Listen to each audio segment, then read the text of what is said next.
우리에게 주시는 하나님의 말씀은 신약성경 누가복음 13장 6절에서 9절의 말씀입니다.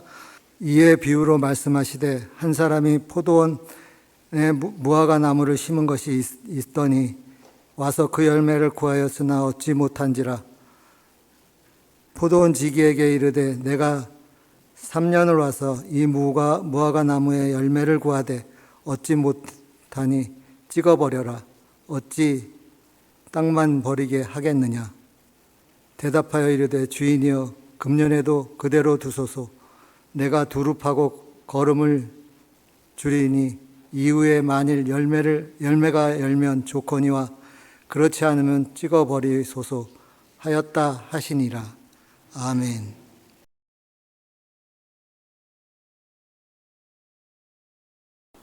할렐루야. 하나님의 크신 사랑과 은혜가 여러분의 삶 가운데 충만하시기를 축원합니다. 귀한 자리 허락해 주신 하나님께 감사드리고 또 존경하는 이승구 목사님, 또 우리 모든 당회원들과 성도님들께 감사의 말씀을 드립니다. 오늘 이 본문의 말씀은 우리가 잘 알고 있는 말씀입니다. 이 말씀은 비유의 말씀은 많이 들어본 말씀인데 이 말씀을 우리가 새해를 맞이하는 우리에게 어떤 교훈을 주시고 있을까 함께 나눠보고자 합니다. 이 포도원 주인은 하나님이죠. 하나님께서는 포도원은 하나님의 나라입니다. 하나님의 나라는 하나님의 백성들만 있는, 포도원에는 포도나무만 있어야 됩니다.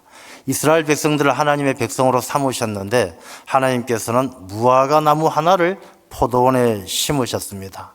이 무화과 나무는 이스라엘 백성이 아닌 이방 민족을 이야기하는 것이죠. 어쩌면 우리를 이야기하는 것인지도 모르겠습니다. 그리고 그 포도원을 관리하시는 포도원 지기는 예수님이다, 이렇게 신학적으로 해석을 하기도 합니다. 무화과 나무가 왜 포도원에 심겨졌을까? 사실 이 무화과 나무는 팔레스타인 지역에서는 굉장히 천덕꾸러기 같은 나무예요. 아무데나 있고 길거리에 굴러다니고 구석구석 처박혀 있는 나무가 무화과 나무입니다. 그래서 무화과 나무는 그렇게 귀한 나무가 아닌데 이 무화과 나무를 포도원에 심은 것은 전적으로 주인의 은혜이죠. 오늘 제가 이 자리에 선 것도 전적으로 하나님의 은혜인 줄로 믿습니다. 여러분들이 재직 수련회를 하는데 여러분들이 이 자리에 앉아 있는 것도 여러분들이 잘나서가 아니고 가진 것이 많아서가 아니고 전적으로 하나님의 은혜인 줄로 믿습니다. 저는 사실 이 자리에 설 만한 자격이 없는 사람입니다. 저는 대학을 마치고 나서 대기업에서 직장 생활을 좀 했습니다. 직장 생활을 한 9년 정도 했어요. 9년 정도 하는데 주로 어떤 일을 했느냐 하면은 노무 관리를 좀 했습니다. 노무 관리라 그러면 옛날에, 지금도 마찬가지로 있겠지만 노동조합, 노조원들을 잘 관리하는 일이죠. 노사관계를 관리하는 일을 좀 했고, 그 다음에 영업을 좀 했습니다. 영업을 할 때 여러분들이 KTX를 많이 타고 다니시는데 이 KTX 공사할 때 거기 제가 물건 많이 팔았습니다. 그렇게 직장 생활을 하다가 IMF를 맞이했습니다. 이 직장 생활을 하는 동안에 저는 무화과 나무 같았어요. 정말 천덕꾸러기처럼 이리저리 그냥 휩쓸려 다니고 하나님을 잘 알지 못하고 그렇게 지냈습니다.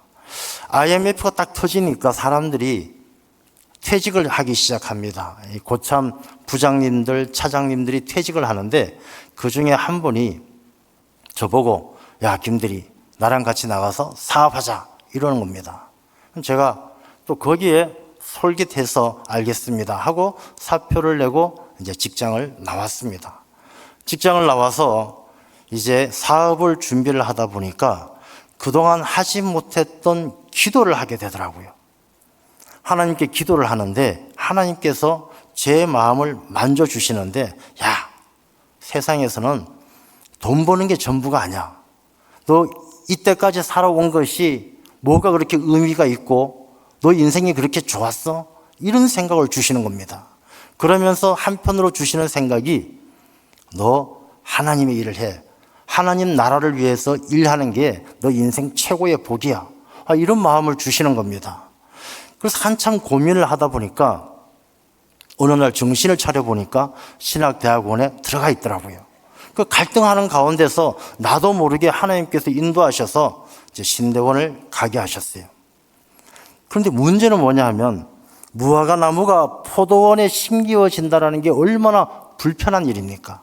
제가 제 자신을 생각할 때에는 참 집 나간 탕자 같고 천덕꾸러기 같고 죄인인데 신대원에 가면 전부 천사 같은 전도사님들만 계실 거 아니겠습니까? 너무나 마음이 불편한 거예요. 아니나 다를까 신대원을 딱 갔더니 전도사님들이 저하고 나이 차이도 좀 나지만 저가 좀 무섭게 생겼는지 저를 조금 거리를 두는 거예요. 그런데 거기에서 제가 고향 후배를 한 명 만났습니다. 이 고향 후배도 나이가 좀 많았어요. 다른 학생들보다. 근데 이 고향 후배는 나보다 한 3살 어리지만 제가 말을 못 놓을 정도로 우락부락하게 생겼어요. 얼굴에 칼자국이 이렇게 있어요. 뭐 칼자국이 아니고 뛰어가다 유리창에 부딪힌 건데 남들 보면 칼자국 같아요. 덩치도 막 이만합니다. 걔가 신대원에서 저를 보면 어떻게 하느냐. 형님 나오셨습니까? 이렇게 인사를 하는 것입니다. 그 신대원에 다니는 전도사님들이 다 저보고 저분은 조직 생활 하시다가 회심하고 신대원 오셨대. 이런 이야기를 하는 것입니다. 결정적으로 여름방학 때에 제가 고향을 내려가 있었는데 고향에 전도사님들 몇 분이 놀러 왔어요. 전도사님들 데리고 식사 대접하기 위해서 시내 나갔는데 이 시내에서 식당을 이렇게 찾아가는데 고향 후배들이 머리를 이렇게 깍두기처럼 깎은 후배들이 5-6명이 지나가면서 형님 나오셨습니까? 이렇게 인사를 하는 것입니다. 진짜 그때부터 저는 신대원에서 저 김기용 전도사님은 조직 생활 하시다가 회심하고 오신 그런 분이야. 이렇게 소문이 나는 것입니다. 그래서 신대원 다닐 때 그 소문을 없애기 위해서 제가 아주 열심으로 애를 썼습니다. 지금은 이제 그 소문이 다 사라지긴 했습니다만 그렇게 저는 무화과 나무 같았던 사람인데 하나님께서 이렇게 택하여 여기까지 오게 하신 것입니다. 여러분들이 이 자리에 앉아 있는 것도 다 마찬가지예요. 여러분들이 일일이 말씀을 안 해서 그렇지 여러분들이 뭐 가진 것 많아서 아는 게 많아서 이 자리에 나와 있는 것이 아니라 전적으로 하나님의 은혜인 줄로 믿습니다. 그래서 여러분들은 원래 여러분에게 맡겨주신 재직이라는 직분, 여러분에게 맡겨주신 사명을 하나님께서 전적으로 여러분에게 주신 큰 은혜라고 생각하고 이 은혜를 하나님이 주신 은혜를 어떻게 잘 감당할 수 있을까? 오늘 이 본문의 말씀엔 우리에게 여러 가지 교훈을 주는 것입니다. 먼저 하나님께서는 우리를 부르신 것, 무화과 나무를 포도원에 옮겨 심으신 이유가 뭐냐 하면은 열매 때문입니다. 열매. 3년 만에 주인이 와서 열매를 찾으니까 열매가 없었어요. 주인이 찾는 건 열매죠. 자, 그러면 열매가 과연 뭘까? 직분 맡은 사람. 우리가 재직으로 주의 일꾼이 되어서 살고 싶은데 주인이 찾으시는 하나님이 기뻐하시는 열매란 것이 과연 뭘까? 내가 자수성가하면 열매를 맺은 사람일까? 돈 많이 벌고 내가 지위가 높아지면 하나님께서 기뻐하시는 열매를 맺은 사람일까? 자, 여러분 열매가 뭐냐 하면 가만히 생각해 보면 첫 번째 열매는 이타적인 삶이에요. 열매란 것은 어떤 나무도 그 열매는 그 나무 자기 자신을 위해서 열매를 맺지 않습니다. 열매는 배고픈 사람에게 식량이 되고 또 이 열매는 누군가에게 그 배고파하고 굶주린 사람에게 그 굶주림을 채워주기 위해서 열매를 맺는 것이죠. 그렇다면 우리가 하나님께서 기뻐하시는 삶의 열매란 것은 자기 이기적인 삶이 아니라 누군가를 위해서 하나님께서 기뻐하시는 삶을 산다는 것은 이타적이고 그 내가 살아가는 삶의 열매를 통해서 누군가의 필요를 채워주는 것이 하나님이 기뻐하시는 열매인 줄로 믿습니다.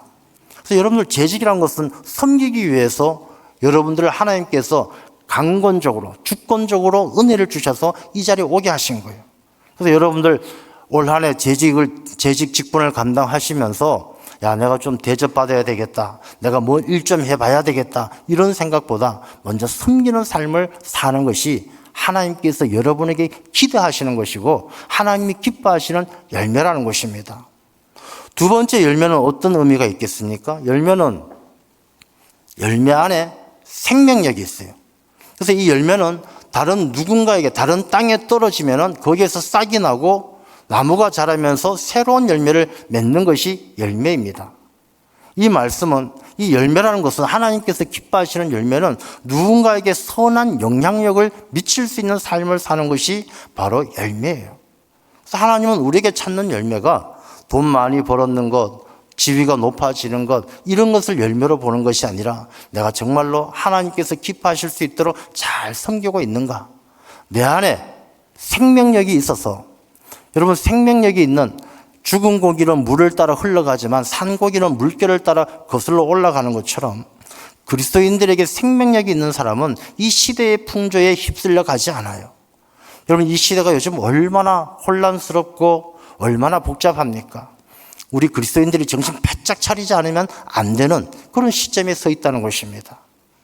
우리가 생명력을 가진 그런 열매를 맺는 것처럼 내 안에 그리스도의 영이 함께하면은 우리가 이 시대의 흐름을 잘 거슬러서 우리가 하나님이 기뻐하시는 삶을 살게 될 줄로 믿습니다.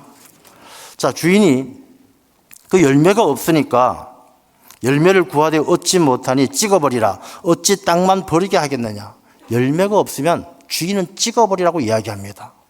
누가복음 3장 7절부터 9절까지는 자, 세례 요한이 이렇게 이야기합니다. 요한이 세례받으러 나오는 무리에게 이르되 독사의 자식들아 누가 너희에게 일러 장차 올 진노를 피하라 하더냐. 그러므로 회개에 합당한 열매를 맺고 속으로 아브라함이 우리 조상이라 말하지 말라. 내가 너희에게 이르노니 하나님이 능히 이 돌들로도 아브라함의 자손이 되게 하시리라. 이미 도끼가 나무 뿌리에 놓였으니 좋은 열매 맺지 아니하는 나무마다 찍혀 불에 던져지리라. 도끼가 뿌리에 찍혀서 금방 던져지는 이 긴박함이요, 남의 이야기가 아니라 우리 이야기예요. 저는 가끔 이렇게 교회에서 설교를 하다 보면 그런 생각이 들어요. 저기 앉아 계시던 분들이 한 10 몇 년 동안에 다 떠나신 분들이 많아요. 작년에만 해도 저기 앉아 계시던 분들이 다 떠나고 돌아가시고 이런 분들이 가끔씩 생각이 납니다. 여러분 2025년 이 새해를 맞이하는 것 정말 하나님의 큰 은혜인 줄로 믿습니다. 오늘 본문의 말씀에도 포도원 지기가 이야기합니다. 주인이여 금년에도 그대로 두소서. 내가 두릅하고 걸음을 줄이니 금년에도 그대로 두소서. 예수 그리스도의 은혜가 아니면 우리가 2025년을 맞이하지 못했다는 것입니다. 우리가 너무나 안타까운 일들이 얼마 전에 일어났습니다. 무안공항에서 이제 비행기 사고로 많이들 돌아가셨어요. 그 중에 제가 아는 분도 돌아가셨어요. 여러분 그분들이 2025년을 못 살 것이라고 생각한 사람은 아무도 없었을 것입니다. 다 당연하게 2025년 내가 뭘 해야지, 여행 갔다 와서 내가 이렇게 살아야지, 그렇게 기대에 찼을 것입니다. 그런데 누구도 알지 못하는 그때 그 순간에 또 하나님께서 부르신다는 것이죠. 여러분들이 오늘 2025년 재직 수련회에 앉아 있는 것은 금년에도 그대로 두소서라는 주님의 은혜인 줄로 믿으시기 바랍니다. 2025년 새해가 여러분에게 얼마나 소중한 한 해가 되어야 하는지를 잘 생각해야 하는 것입니다. 자, 예수님은 우리에게 새해를 주시고 두릅하고 걸음을 주신다고 그랬어요. 두릅하고 걸음을 주신다는 것은, 두릅한다는 것은 주님께서 우리의 삶이 2025년 1년이 막 그냥 고속도로처럼 막 뚫려 있는 삶이 아니란 것입니다. 때로는 두릅하는 것처럼 힘들고 어려운 일도 찾아와요. 근데 힘들고 어려운 일을 찾아오는 두릅하는 일이 왜 있느냐? 주님께서 우리에게 걸음을 주시려고, 기름이 아니라 걸음을 주시려고. 이 걸음을 주시는 이유가 무엇입니까? 예수님께서 우리에게 은혜 주시기 위해서. 자, 여러분, 은혜라는 것은 우리가 그릇이 준비되어져 있지 않으면 은혜 받지 못합니다. 두릅파서 내가 힘들고 어려운 일들 가운데에도 훈련되어지고 연단되어져서 내가 은혜 받을 준비가 되어져 있지 않으면 우리가 은혜 받지 못하는 거예요. 여러분들 힘들고 어려운 일이 찾아오면 이건 하나님께서 내게 은혜 받을 그릇을 준비하게 하시는구나, 그렇게 생각하셔야 돼요. 그래서 예수님께서는 우리에게 두릅하고 걸음을 주셔요. 근데 걸음을 줄 때도 이 걸음이란 비료잖아요, 비료. 이 비료도 여러 가지가 있어요. 뭐 칼륨도 있고 질소도 있고 인도 있고, 질소를 줘야 나뭇잎이 잘 자라는 거예요. 인이 있어야 열매도 잘 맺는 거예요. 칼륨을 줘야 뿌리가 잘 자라는 거예요. 나무라고 해서 아무 걸음이나 막 주면 잘 자라는 것이 아니라 다 필요한 영양소가 골고루 가야 나무가 잘 자라는 거예요. 우리가 하나님께서 맡겨주신 직분을 감당할 때 하나만 잘한다고 되는 것이 아니에요. 그냥 기도만, 주구장창 기도만 한다고 해서 그냥 아침부터 잠들 때까지 기도만 한다고 해서 다 되는 게 아니에요. 기도도 하고 말씀도 읽고 예배도 드리고 섬김도 하고 봉사도 하고, 우리가 두릅하고 걸음을 주시는 하나님의 은혜 가운데 살아야 할 줄로 믿습니다. 그래서 신앙생활은 편협되어지면 안 돼요. 어떤 분들은 재직이 되어서 기도한다고 맨날 기도원에만 쫓아다니고 그런 분들도 간혹 있으신데, 그러면 안 된다는 것입니다. 이 신앙생활은 두릅하고 걸음을 주시는 주님의 은혜를 두루두루 받아야 돼요. 기도 생활을 통해서, 예배 생활을 통해서, 말씀 생활을 통해서. 자, 그러면 이렇게 주님께서는 두릅하고 걸음을 주시는 이 한 해 동안에 무화과 나무 같은 내가 열매를 맺기 위해서는 어떻게 해야 되느냐? 자, 몇 가지 중요한 게 있습니다. 자, 첫 번째는 무화과 나무가 열매를 맺기 위해서는 이 포도원의 뿌리를 잘 내려야 돼요.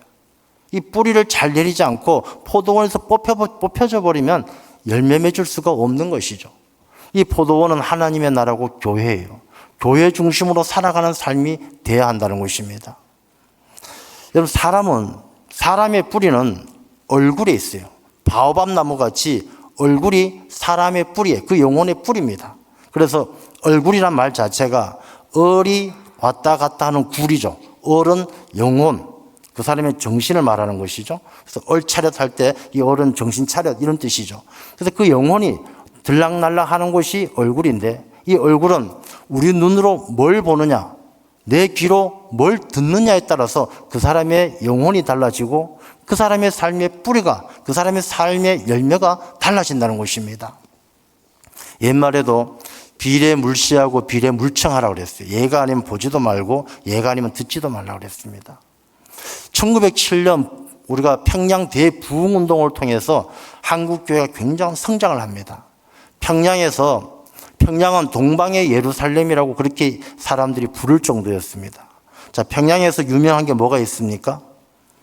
원래 평양에서 유명한 게 평양 기생들이에요. 근데 평양에서 막 동방의 예루살렘이 되고 기독교가 부흥하니까 이 기생들이 먹고 살기가 힘들어졌어요. 그래서 평양 기생연합회에서는 대책회의를 세웁니다. 어떤 대책회의를 세우느냐? 야, 우리 이 평양에서 유명한 목사님 한 분을 넘어뜨리자, 실족시키자. 그래서 교회가 부흥하지 못하게 하자. 그래서 이 평양 기생연합회에서는 대표 기생, 제일 예쁘고 제일 멋진 여자 기생을 한 명 딱 뽑아가지고 이제 교회 등록을 시킵니다. 자, 그 교회 목사님이 누구냐 하면은 이승우 목사입니다. 이승구가 아니고, 전혀 이승구 목사님하고는 관계없는 사람입니다. 이승우 목사님 교회 딱 등록을 합니다. 등록을 해서 교회 열심히 다닙니다. 몇 달 다니다가 어느 날 밤 늦음하기 목사님한테 사람을 보내서 배가 아파 죽겠으니까 와서 기도해달라고 사람을 보냅니다.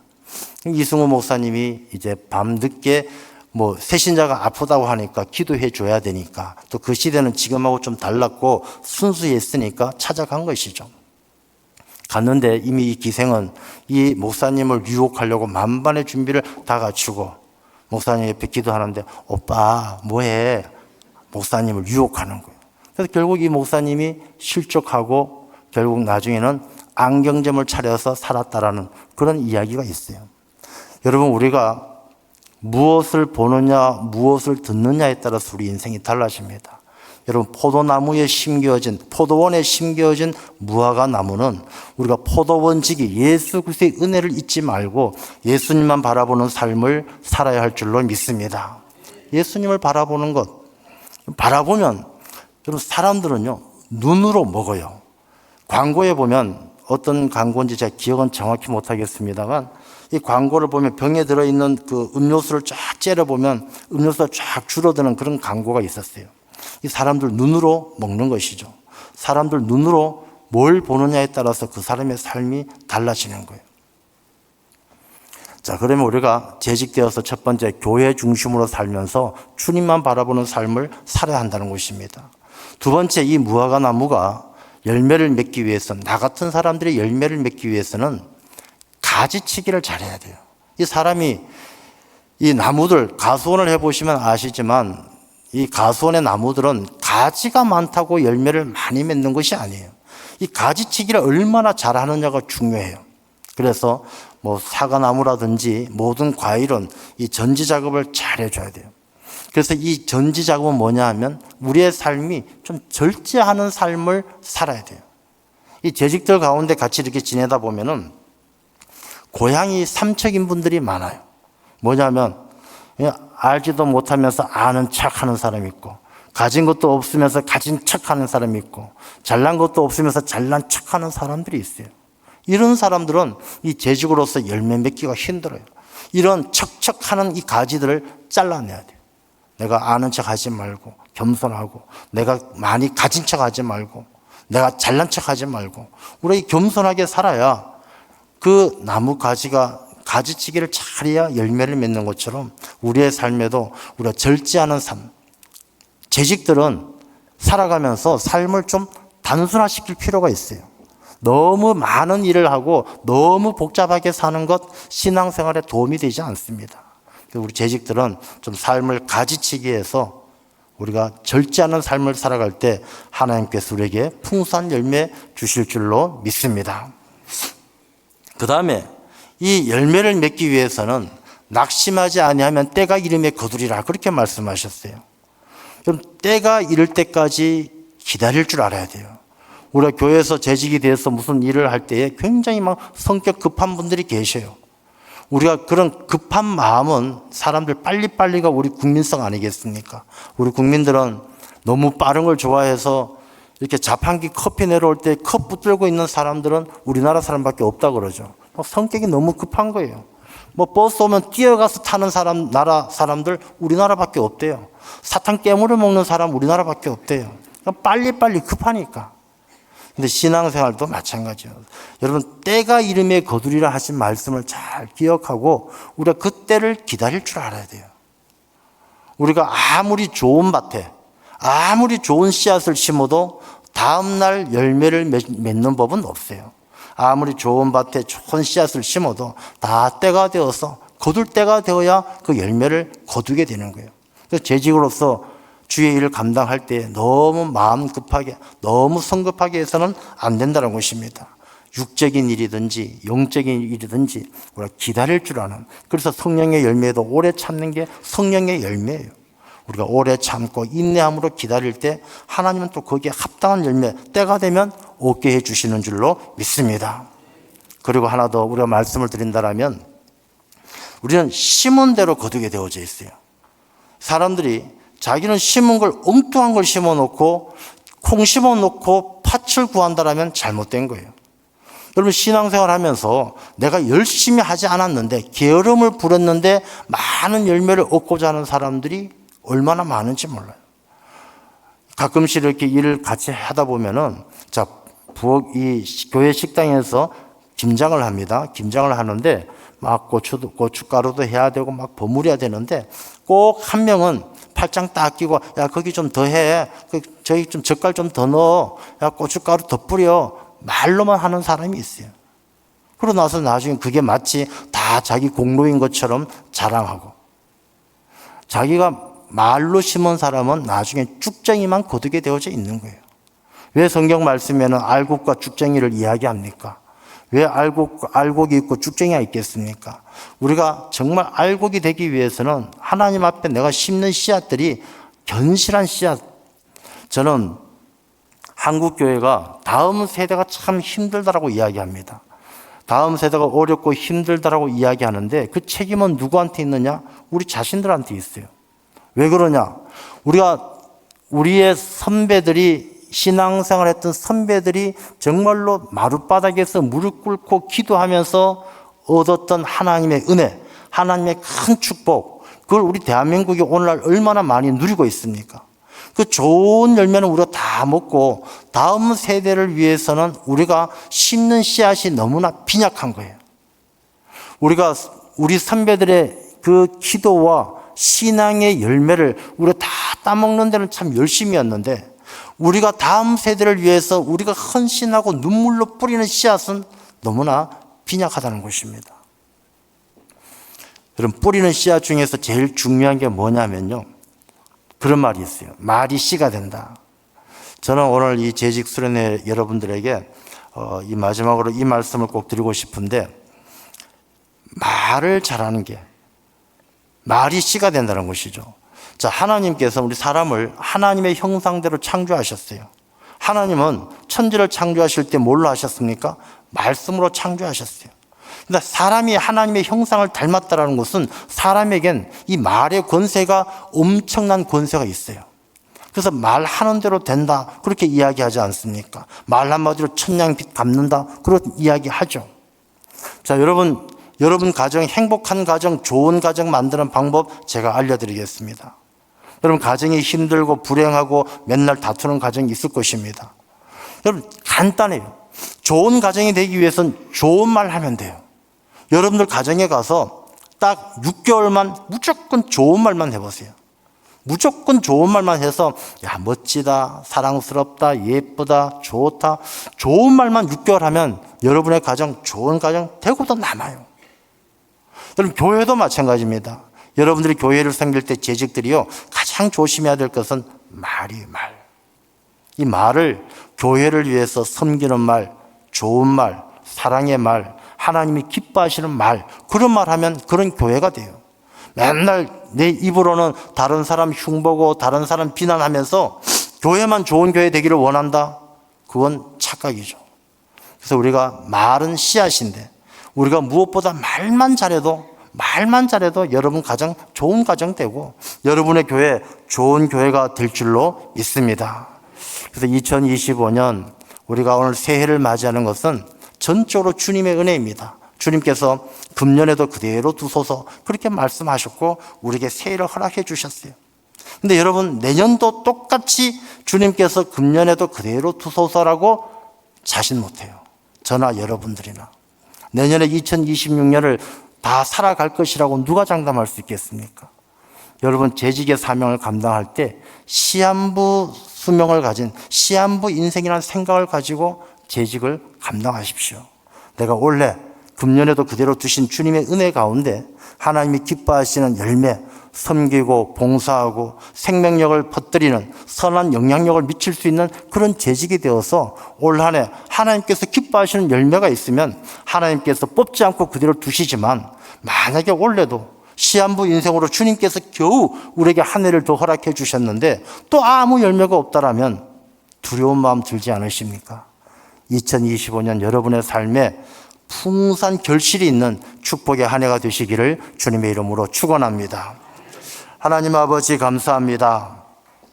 2025년 새해를 허락하시고 주님의 몸된 영혼교회 모든 재직들이 사모하는 마음으로 주께서 맡겨주신 사명을 감당하고자 합니다. 아버지 하나님, 하나님께서 찾으시는 열매를 맺을 수 있도록 정말로 이 어려운 시대에 빛과 같이 소금과 같이 쓰임받게 하여 주옵시고, 하나님이 기뻐하시는 열매를 맺어갈 수 있는 하나님의 일꾼들이 다 되게 하여 주옵소서. 우리 모든 재직들의 가정을 복되게 하시고 가정마다 하나님의 은혜가 넘쳐나게 하시며 믿음의 반석 위에 든든히 세워지게 하시고, 그들의 수고와 헌신을 통하여 이 영혼교회가 하나님께서 이 시대에 귀하게 쓰이는 등대와 같이 이 어둠을 밝히는 귀한 신앙 공동체가 되게 하여 주옵소서. 예수님 이름으로 기도드리옵나이다. 아멘.